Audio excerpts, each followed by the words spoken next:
One of the most misunderstood concepts in human resources is employee performance appraisal.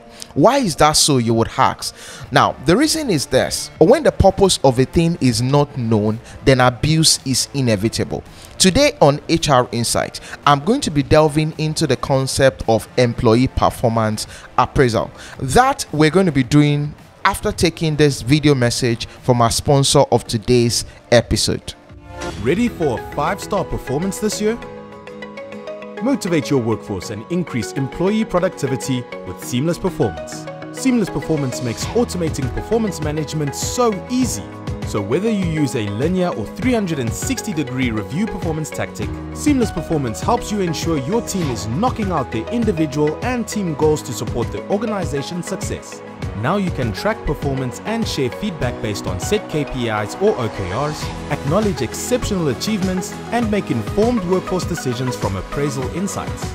Go beyond annual reviews to a system of continuous performance management. Get started with Seamless Performance. So what do we mean by employee performance appraisal?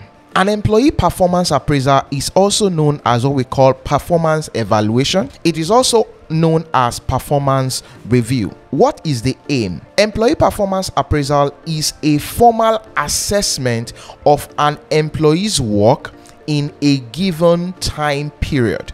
When we're looking at the employee's work, we're talking about the job the employee was employed to perform.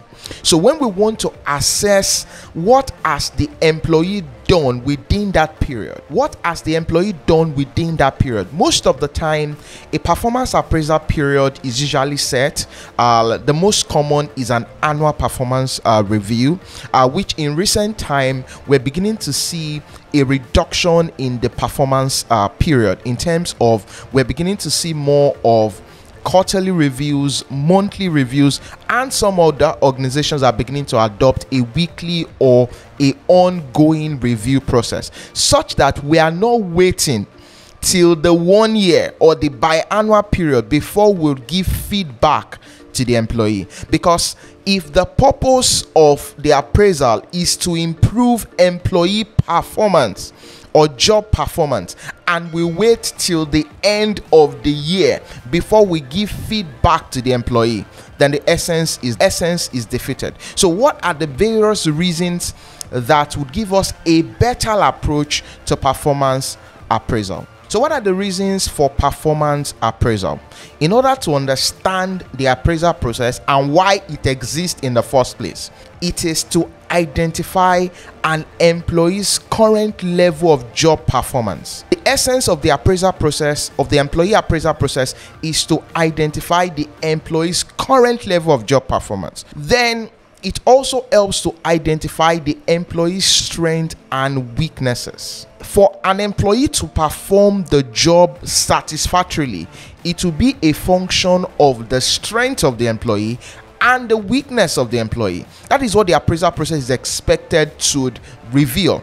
Then the appraisal period is also expected to help to enable the employees to improve in their performance. After you have identified their current level of performance, of the job performance of the employee, you identify their strengths and weaknesses, then there should be a system in place via the appraisal interviews to be able to help them improve performance by now creating a employee training and development need. Once you understand where the employee is currently operating and where the job requires the employee to operate at, there will be a performance gap. That performance gap will be translated into a training and development need. Remember, the whole idea is to improve job performance on the part of the employee. Employee appraisal is not a punishment tool. That's a wrong approach. The right approach is we need to create the right environment for our employees to perform by identifying their strengths, their weaknesses, enabling them to perform well. Then we can identify training and development needs, and interestingly is that it serves as a motivation to the employee for more performance. If I identify your current job performance, I create an enabling environment for you to perform at optimum strength in terms of your performance gaps. I'm able to create learning and development opportunities for you so that you will perform better, understanding and remembering the fact that if the employee productivity increases, by extension the organization will benefit from it.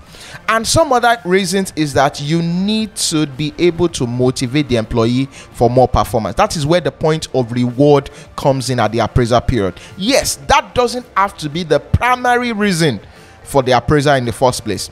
Remember, I use that as a last resort where you're able to motivate them for more performance. Motivating them does not necessarily have to be reward alone. Recognition is a motivation. Ability to move to the next cadre in terms of responsibility on the role is also a form of motivation. Now, what this helps us to do is that you remove the approach from punishment. You remove the approach from, now it's time for appraisal, I will meet in your appraisal. No, the essence is development, job performance. Establish the current level of performance of the employee and help them to improve on the role. And remember that performance measures must have been set. I did an earlier episode on setting performance measures that are objective. You can check that on the card above so that you'll be able to know how to set the right performance measures for your employee. Then when you get to the appraisal period, you can now be able to check them against the measures that you have set at the beginning of the appraisal period. Then you'll be able to identify the employee's strengths and weaknesses.